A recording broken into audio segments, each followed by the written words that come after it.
ఎంతో ఈజీగా చేసుకునే కొబ్బరి చట్నీ అయితే రెడీ అయిపోయింది. దీనికి సమయం కూడా చాలా తక్కువ, 5 మినిట్స్లో రెడీ చేసుకోవచ్చు. మరి మన పూజలప్పుడు ఉపయోగించిన కొబ్బరికాయలని కానీ, లేదా మనం ఇంట్లో ఈ కొబ్బరి బొండాలు వాటర్ తాగుతాం కదా, వాటర్ తాగి కొబ్బరిని పడేయకుండా ఇలాగా చట్నీ చేసుకున్నాం అనుకోండి. ఈ చట్నీని ఇలా పోపు పెట్టేసుకుని స్టవ్ ఆపేసుకుని ఇలాగ ఒక బౌల్స్లోకి తీసేసుకున్న తర్వాత ఇంకా ఇది ఇడ్లీ, వడ, దోశల్లోకి చాలా అంటే చాలా బాగుంటుంది. టేస్ట్ అయితే అదిరిపోతుంది. మరి ఈ చట్నీకి కావాల్సినవి తయారు చేసే విధానాన్ని చూసేయండి.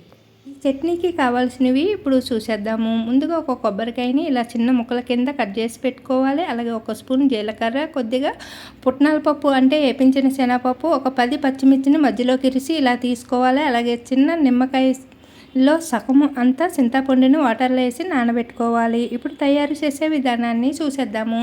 ముందుగా ఒక గిన్నె స్టవ్ పై పెట్టి స్టవ్ ఆన్ చేసుకుని ఒక టేబుల్ స్పూన్ నూనె వేసి మధ్యలోకి కట్ చేసుకున్న పచ్చిమిర్చిని వేసుకోవాలి. ఇలా పచ్చిమిర్చిని మధ్యలో కట్ చేసుకోవడం వల్ల మనకి వేపించేటప్పుడు పేలకంట ఉంటాయి. అలాగే డైరెక్ట్గా మనము పచ్చిమిర్చిని వేసి వేపించినాం అనుకోండి, మనకి పేలుతాయి. అలాగే ముఖం పైకి, చేతుల పైకి చిందుతుంది నూనెతో పాటు. అలా చిందడం వల్ల మనకి చేతులు ముఖం పైన కాలుతాయి. కాబట్టి ఇలాగా మనము పచ్చిమిర్చిని వేపించేటప్పుడు ఇలా మధ్యలోకి ఇరుచుకుని కానీ, లేదా కట్ చేసి కానీ వేసుకోవాలి. లేదా ఒక చిన్న గంటన్న పెట్టి వేసుకోవాలి. ఇలా కాస్త కలర్ చేంజ్ అయిన తర్వాత ఒక స్పూన్ జీలకర్ర వేసి వేపించుకోవాలి. అలాగే చూడండి, ఇక్కడ దీంట్లోకి మినపప్పు కానీ, పచ్చిశనగపప్పు కానీ వేసుకోవచ్చు. ఇంకా నేను ఇక్కడ తీసుకున్న కొబ్బరికాయ లేతగా ఉంది కాబట్టి మనకి ఇది చట్నీకి పనిచేస్తుంది. ఎందుకంటే లేతగా ఉంటే మెత్తగా వస్తుంది చట్నీ అనేది. ఇంకా రైస్లోకి అయితే ఇది అంత టేస్టీగా ఉండదు. మనకి రైస్లో కంటే ముదిరిన కొబ్బరికాయ తీసుకోవాలి. ఇక్కడ నేను వచ్చేసి నీళ్ళు తాగిన దాంట్లో కొబ్బరికాయలు ఉంటాయి కదా బొండాలో, ఆ బొండాల్లోంచి కాస్త ముదిరిన కాయ అన్నమాట ఇది.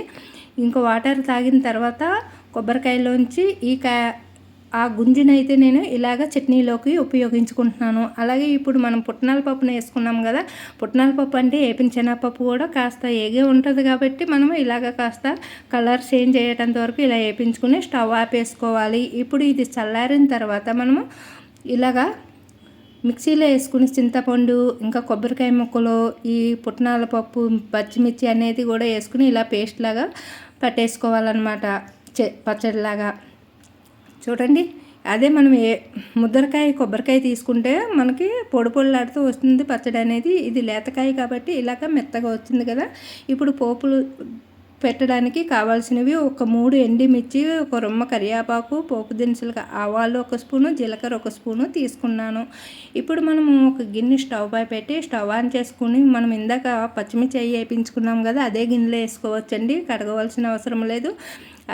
ఆ గిన్నెలోని మరొక 2 టేబుల్ స్పూన్లు నూనె వేసుకుని నూనె వీటెక్కిన తర్వాత మనము ముందుగా ఎండుమిర్చిని మధ్యలోకి తుంచి వేసుకోవాలి. అలాగే మీకు మిరపకాయ పలంగా వేసుకోవాలనుకుంటే మిరపకాయ పలంగా వేసుకోండి. అలాగే ఇక్కడ వచ్చేసి నేను కరివేపాకుని, అలాగే జీలకర్ర, ఆవాలను కూడా వేసుకుని సన్నని మంట మీద ఇవి వేపించుకుందాము. అలాగే మీరు రైస్లోకి ఈ కొబ్బరికాయ పచ్చడి చట్నీ అనేది చేసుకునేటట్టయితే ముద్దరకాయ తీసుకోండి. అలాగే పుట్నాల పప్పుకు బదులుగా మీరు పచ్చిశనగపప్పు కానీ, మినపప్పును కానీ తీసి వేపించుకుని ఈ పచ్చడి అనేది చేసుకోండి. ఇంకా రైస్లో ముదిరిన కొబ్బరికాయ అయితే చాలా బాగుంటుంది. ఈ పచ్చడిని ఇలా పచ్చిమిర్చితో చేయడం వల్ల టేస్ట్ కూడా చాలా బాగుంటుంది. వేడివేడి అన్నంలో పచ్చడి వేసుకుని నెయ్యి వేసుకుని తిన్నా కూడా చాలా బాగుంటుంది. ఇక్కడ వచ్చేసి నేను లేత కొబ్బరికాయని తీసుకున్నాను కాబట్టి ఇది చట్నీ కింద చేసుకుంటున్నాను నేను. ఇప్పుడు పోపులు వేగిపోయినాయి కదా, దీంట్లో మనం ముందుగా మిక్సీ పెట్టుకున్న కొబ్బరి చట్నీని ఇందులో వేసేసుకోవాలి. ఇలా పోపు పెట్టడం వల్ల చట్నీకి టేస్ట్ బాగుంటుంది. ఇంకా మామూలుగా కూడా ఉపయోగించుకోవచ్చు పోపు పెట్టకుండా, కానీ ఇలా పోపు పెట్టడం వల్ల మనకి ఇంకా ఈ చట్నీకి అనేది టేస్ట్ బాగుంటుంది. అలాగే మనకు ఈ పచ్చడి వచ్చేసి ఇంకా చాలా టేస్టీగా ఉంటుంది. ఇలా మెత్తగా ఉంటుంది కదా. ఇంకా మామిడికాయలు వచ్చే రోజుల్లో అయితే మామిడికాయ కూడా వేసి చేసుకోవచ్చు. చూడండి, ఇలా పోపు పెట్టేసుకుని అంతా కలిసేటట్టు కలిపేసుకుని స్టవ్ ఆపేసి ఇలా దింపేసుకుని ఒక గిన్నెలోకి అయితే తీసేసుకోవాలి. అంతేనండి, ఎంతో టేస్టీగా ఉండే కొబ్బరి చట్నీ అయితే రెడీ అయిపోయింది. ఈ చట్నీ ఇడ్లీ, ఇంకా దోశల్లోకి చాలా వడల్లోకి కూడా చాలా బాగుంటుంది. ఈ వీడియో నచ్చితే లైక్ చేయండి, షేర్ చేయండి, మన ఛానల్ని సబ్స్క్రైబ్ చేసుకోండి.